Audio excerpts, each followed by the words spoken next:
I have drama in my life. I have scandal in my life. I have a lot of real shit happening in my life. Pardon the interruption, but this video is sponsored by BrixTraining.com. I currently have online coaching slots available, so you want to grab one really quickly because my clients are absolutely killing it. And we're going to keep these transformations happening all 2023. I help make weight loss easy, and the secret is accountability. You get weekly check-ins, you get a custom workout plan, and I tell you exactly what to eat in order to reach your fitness goals. Go to BrixTraining.com, fill out the brief questionnaire to schedule your free discovery call today. The link is in the description. Do not procrastinate. These slots are going fast.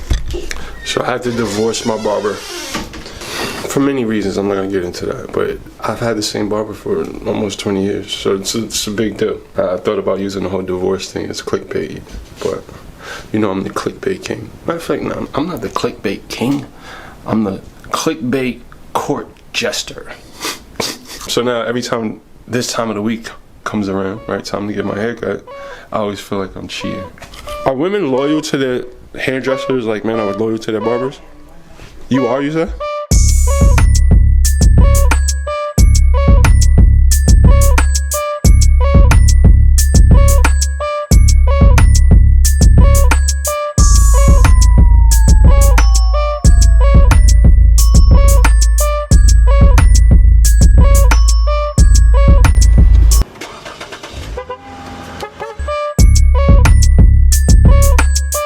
Now, I didn't film it this morning, but a big part of my morning routine is meditation, is my yoga practice.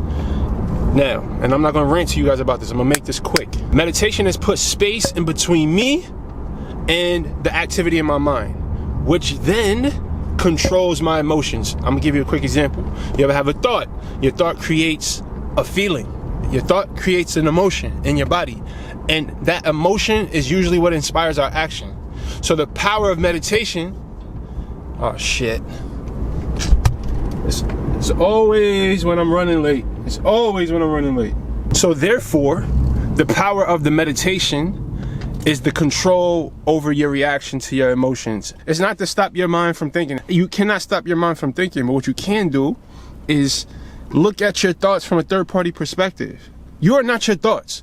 And the more and more that can be true for you, the more and more power you have over your emotions. The more you can separate yourself from your mind, the more power you'll have over your life.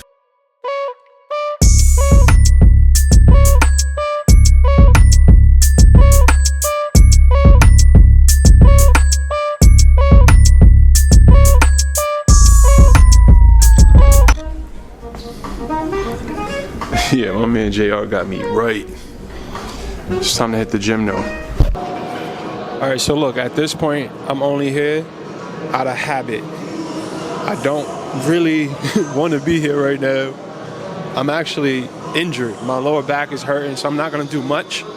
But I'm gonna explain to you guys in this part of the video how I developed this habit, because this is the key. Like, making this a part of your lifestyle, exercise and treating your body well, it comes down to habits. So I'm gonna share with you how I did it. Hold on, let me change real quick. All right, so if you want to work out and you want to make working out a part of you, something that you do it forever, I think the first step is to approach it with that intention. Like, approach it with the intention of forming it as a habit. Like when you were a kid, you had to develop the habit of brushing your teeth, and now you don't have to think about it. And that's exactly why I'm in the gym right now. I don't have to think about exercising. It's just something that I do. But the first step is having that intention, is understanding like, yo, I need to form this habit. But most of us, we approach it, yo, I'm exercising because I want to lose weight. No, exercise because you want to form the habit of exercising. Now, in order to make something a habit, you have to have repetitions. You have to be able to do it consistently. And that's why consistency over intensity as an attitude, as a philosophy, as an approach to exercise is very valuable when you're trying to form a habit. Because a lot of the times, the inconsistency comes from the pressure that we put on ourselves to do too much or to have this elaborate, intense workout every single time. Nah. Sometimes I come to the gym and I'll just bicep curl 20 pounds. A few times, go for a 15-minute walk on the treadmill and go home. That's it. I don't put this pressure on myself to show up in any elaborate way. The goal is to show up. The goal is to get another repetition that's gonna further make exercise a habit. All right, so I just got home from the gym, about to make breakfast. It's about 1 o'clock in the afternoon. This is usually around the time I break my fast. Now, I've been trying to work on this, breaking my fast with a savory food instead of a sweet food. Like normally my breakfast is something sweet, and I noticed the difference. And put it in the comment section if you notice the difference too. When I eat something sweet, it almost makes me crave more food, crave more carbs throughout the day. But when I start with a savory breakfast, which is normally like my avocado toast or some, sweet potatoes and eggs, it doesn't happen that way. My appetite doesn't activate in such an aggressive manner. But you know what? I say all that to say, I'm giving in. I'm gonna make some protein pancakes today because that's what the fuck I want.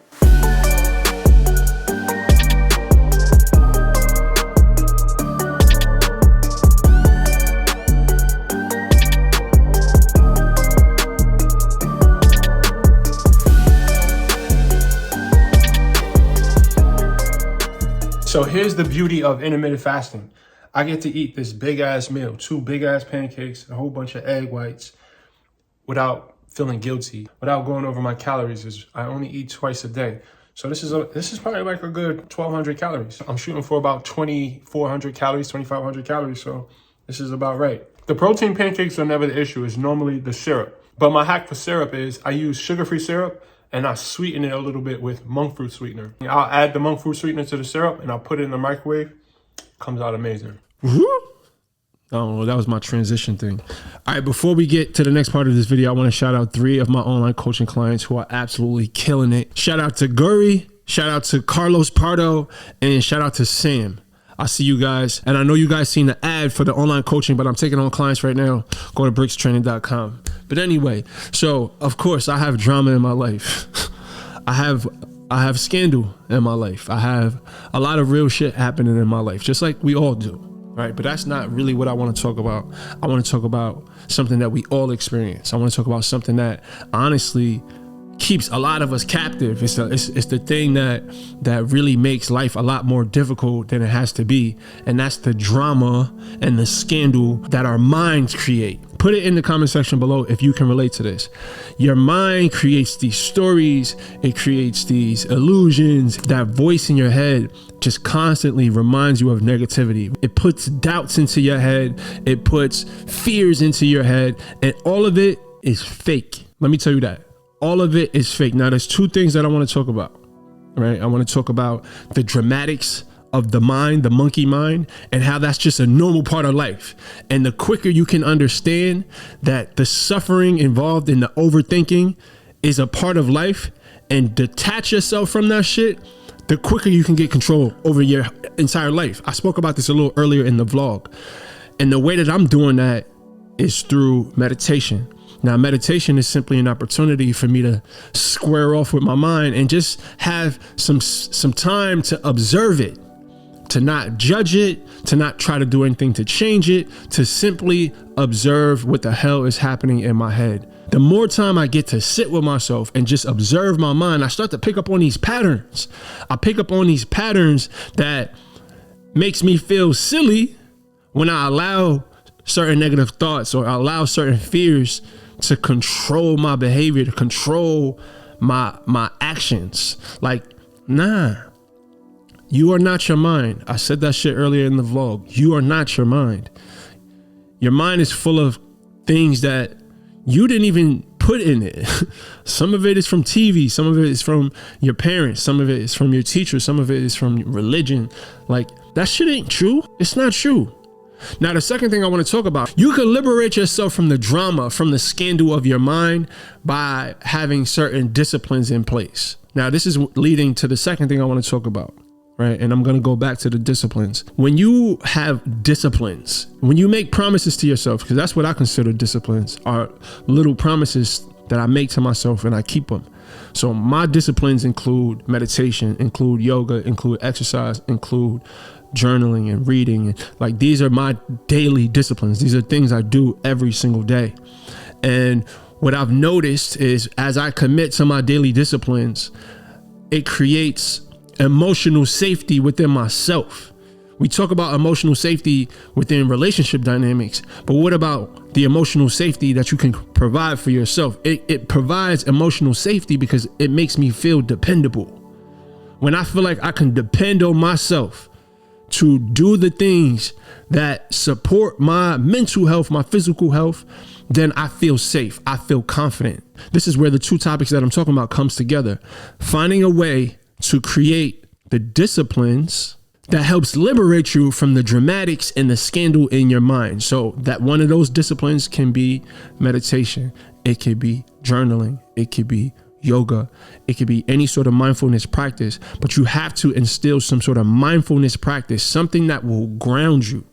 Whenever that monkey mind starts going crazy and it's giving you all the negativity, it's giving you all the excuses, it's giving you all of the resistance, you have to have something that pulls you out of that drama, that pulls you out of that scandal and brings you back to the present moment so that you can recalibrate, you can refocus, and you can choose a different action. When we make decisions, when we choose our behaviors or our actions from this place of heightened emotions, oftentimes when we make decisions from that place, it doesn't take us where we want to go.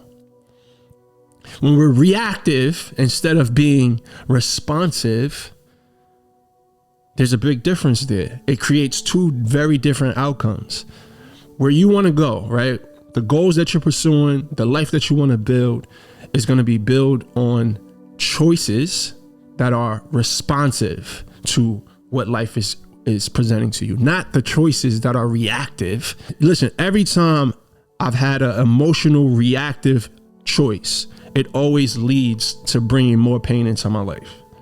And that's why I prioritize meditating twice a day, because I needed to get control over the way I responded to life, the way I responded to my emotions. Right. So twofold here. Again, I'm trying to tie this all together. I am now confident in myself. I have emotional safety within myself, within that relationship that I have with myself, because I have disciplines that I commit to every single day. And these disciplines that I chose, like I said, meditation, yoga, exercise, eating healthy, these disciplines are things that have increased my self-awareness, that has increased my control, my emotional control, right? It has healed my nervous system. So now I am not so in control by my emotions, right? And now I can make choices that moves the needle in the direction that I want my life to go. Now, guys, put it in the comment section if this is resonating with you. Be on the lookout. I am relaunching my podcast, The Pain is Privilege podcast, co-hosted by my man Kabuki B. And we have some amazing shit on the way, so stay tuned for that. All right, and remember, guys, the body that you want is owned by a higher version of yourself. So evolve. Peace.